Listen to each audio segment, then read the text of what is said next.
She thought burying her mother in secret would bury the past, but the earth remembers, and the dead do not stay silent.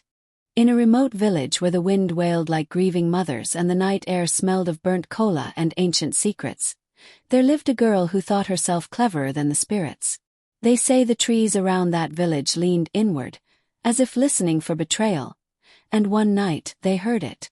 Her name was Nyasha, a girl of uncommon beauty and a heart full of shadow. She lived with her aging mother, Mama Thandio, a respected herbalist who knew the language of the earth and the bones of the ancestors. Nyasha was impatient. She didn't care for roots or rituals. She cared for gold beads, fine wrappers, and the admiration of men from across the river.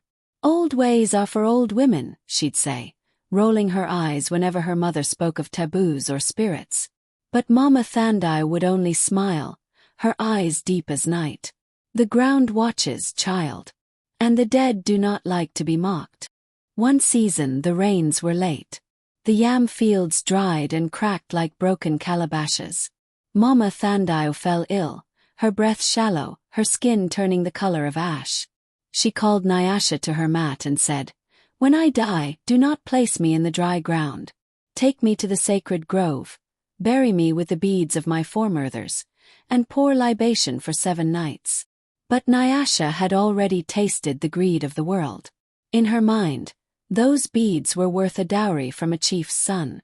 And the grove? Too far. Too much work. She told herself her mother was just rambling in sickness.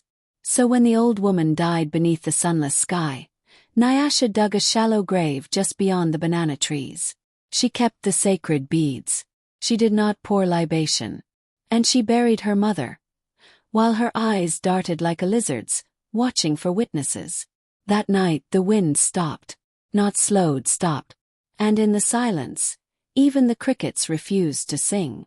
By the 3rd night strange things began to happen. Nyasha awoke to the sound of whispering, not from outside but beneath the floor of her hut. Her beads rattled on their own. The oil lamp flickered without wind. The smell of red earth and bitter herbs filled her nostrils, thick and choking. On the 7th night, she heard her mother's voice, soft and sorrowful. "Nyasha, it is cold. You did not bring me home." The ground behind the hut began to crack. From it rose a twisted hand, fingers still clutching funeral cloth. The village dogs howled and fled. The grave didn't stay closed. That night Nyasha ran. She screamed to the riverbank and begged the spirits for mercy. But the river, too, had heard the betrayal. And when she looked into its dark waters, her mother's face stared back, eyes hollow, mouth filled with mud. The villagers found Nyasha the next morning, sitting in the sacred grove, hair white as cowrie, eyes blank like a calabash turned upside down. She did not speak again. And by her side lay the sacred beads, cleaned, glistening and warm, as if someone had just worn them. The elders gathered and poured libation for Mama Thandio's spirit, burying her properly in the grove. They say the trees sighed with relief that day. As for Nyasha, she lives still, silent, wandering from hut to hut, carrying the warning in her eyes. The young ones whisper her story when the moon is low and the earth smells like rain. And the people learned. When the dead speak, you listen. When the old instruct, you obey. For the grave remembers what the living forget. Since that day, no one buries their dead without honor.